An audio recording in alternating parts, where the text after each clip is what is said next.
Jenny Templeton. I work down in Virginia on the Eastern Shore, covering Northampton and Accomack counties.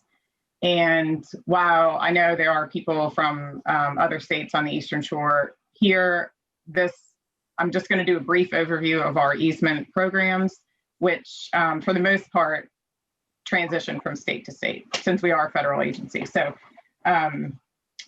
it does not have a Virginia focus specifically. Okay, so just an overview.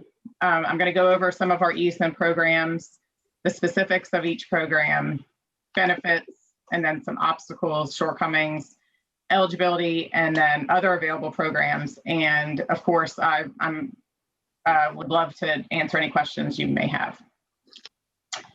So our easement programs began in 1993, and we have over 23,000 easements throughout the country. And in this fiscal year, 2021, we will be protecting 5 million acres nationwide. So it's a very robust and popular program. And I'm very proud to see those numbers because we're having an impact for sure. So our overarching easement program is called Agricultural Conservation Easement Program, ACEP. And again, we love our acronyms in the government. So if there's anything I don't define and you need a definition of, just let me know. So of course, easements do help protect, restore, and enhance wetlands and also agricultural lands too. And not only just our agency, but we do work with other land trusts and other agencies to promote those goals as well. So under the larger ACEP program, we have agricultural land easements. So those easements are focused on working ag lands and then limiting the non-agricultural use of the land. And then the wetland reserve easements, this will probably be more of what I'll focus on in this group. The purpose of those is to restore, protect, and enhance wetlands, but also protect the land itself from Okay, so our agricultural land easements, again, this is taking our productive ag lands that are currently in agriculture and protecting them from future development or conversion to non-ag uses.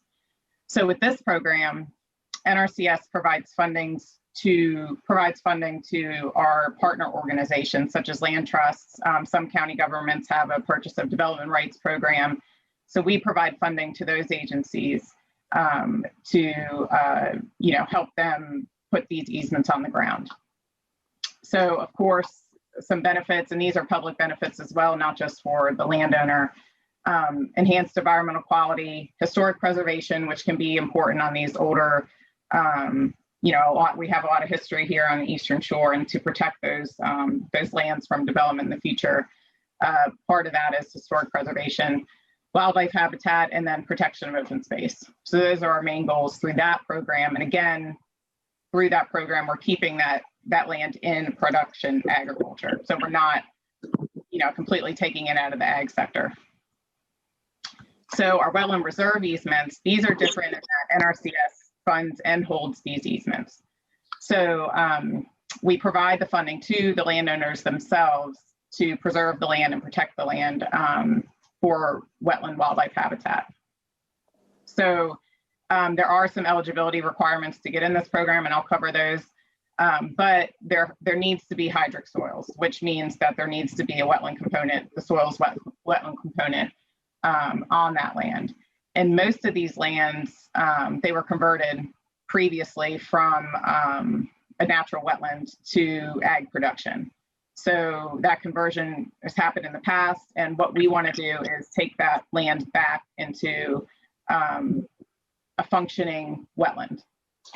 So we do pay 95% of the fair market value. We are not purchasing the land itself, we're purchasing development rights to the land. And we also pay for 100% of the restoration costs. And that's a huge bonus for the landowner because once you get into wetland restoration, it can be somewhat costly, but we're here to help not only with financial assistance, but also technical assistance in terms of speaking with the producer, talking about their goals, but also restoring that land to its natural wetland habitat. So, of course, benefits as well. We want to provide that habitat for fish and wildlife. Threatened and endangered species are a focus on that. Improve water quality, which wetlands do that. A functioning wetland improves water quality. They filter sediments, chemicals, reduce flooding, recharge groundwater. Biological diversity, as most of you know, wetlands are a very diverse ecosystem in themselves.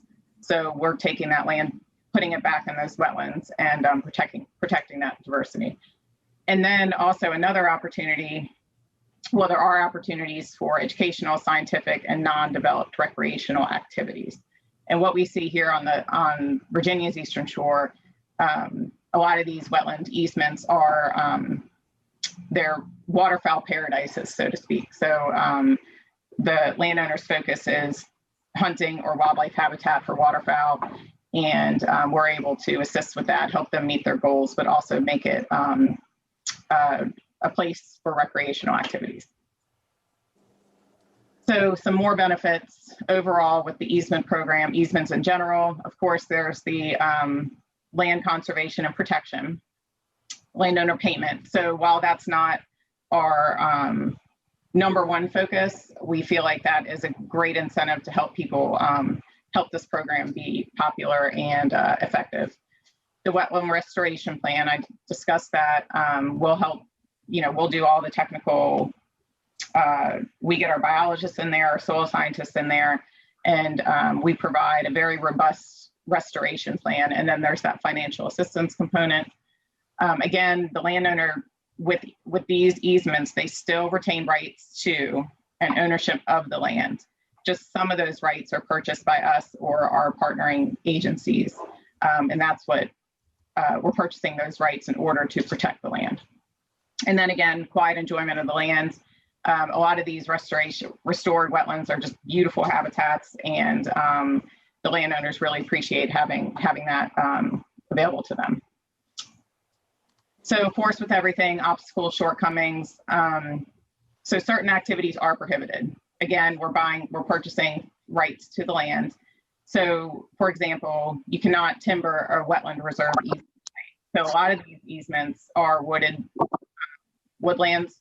So you cannot timber them unless there's some wildlife benefit in taking out some trees. You need a clear title to the land, and you need deeded access. So the easement process can be fairly long and involved. So we say 10 months to 2.5 years from getting started with the contract to actually going to closing. So that can be an obstacle. We do tell people up front that it could be a several-year process. But again, that's something that some people may find unattractive. There are certain criteria that must be met. For example, some of these sites have been dumped on for decades, trash. That needs to be cleaned up before we can take it to closing. Invasive species, those need to be somewhat remediated or removed before we can take it to closing. But again, not so much with trash cleanup, but with the invasive species control, we can offer some technical assistance on that as well. And then the big one, perpetuity. So these easements, the wetland easements in particular, unless it is on tribal Indian land, then they are in perpetuity. They are forever. They stick with the land and the deed forever. So even if it's sold, even if it changes hands, the person who takes over that land is still owns that easement, and they're expected to follow everything that's written in that easement deed when it was first signed over. So that can also go in the benefits section because, again, this is a land protection program. So the perpetuity aspect of it is that while it's limiting a lot of things that can be done on the land forever, basically, that's also ensuring that development won't occur forever. So that can be a benefit as well. Some eligibility, and this is just eligibility related specifically to the easement programs. There are other eligibility requirements for USDA programs, but this is just the easement part of it. the ag land. So it has to be in some sort of production agriculture at the time. And then we'll take it from there. But that's the basic eligibility requirement through that. The wetland restoration easement program. So those are, it has to be land that was previously a wetland. But also, not only that, there has to be the capability to restore it both successfully and economically. There needs to be some sort of agricultural use. It also can pertain to wetlands that are currently being farmed, and then wetlands that were converted to cropland on or before 1985, and that is our overall USDA. The Clean Water Act, and then it was written into our Farm Bill in 1985 that wetlands could not be converted after that. And but before that, there were a lot of converted wetlands. So those are just basic eligibility requirements, land eligibility requirements for these programs. NRCS and USDA, we do have other available programs, and I'm just going to touch on that for a second because they can play into the easement family as well, so to speak. So the Conservation Reserve Program, that is a joint program between the Natural Resources Conservation Service and then the Farm Service Agency, which is also a USDA agency. So that, in a nutshell, provides a rental payment for taking land out of ag production, and then usually planting it in some sort of wildlife habitat. And the reason this one is important in this presentation is that we did have a really great opportunity to restore some wetlands on a farmland in Accomack County. So it seemed perfect for this easement program. The landowner wanted to protect it. It had the wetland history, but it already had an easement on it. I think it was a natural heritage easement because it's a very old house, and we cannot piggyback on top of that easement. So we couldn't do our wetland easement on that land, but we were able to use this Conservation Reserve Program to restore some of those areas. It did take the areas out of production, but one of the reasons why it was a great site for wetland easement is because the farmers specifically, they were seeing the saltwater intrusion. The land was extremely wet. It wasn't productive ag land. So this program, while it wasn't an easement program, it did help us, and it helped the farmer and the landowner convert some of that land into something that would be protected and provide habitat. And then our environmental quality incentives program, that is our NRCS's big program. So that also has some practices and things that can promote ag production, but also environmental quality as well. So if somebody doesn't want to tie themselves down, so to speak, in our easement programs, there are other technical and financial programs available. Jenny, I'm serving as timekeeper, so if we can just one more minute, please. That was my last slide. Oh, so, awesome. Okay. Yeah, perfect timing. So this is my contact information. Again, I'm down in Virginia. So I also included these two sites at the bottom.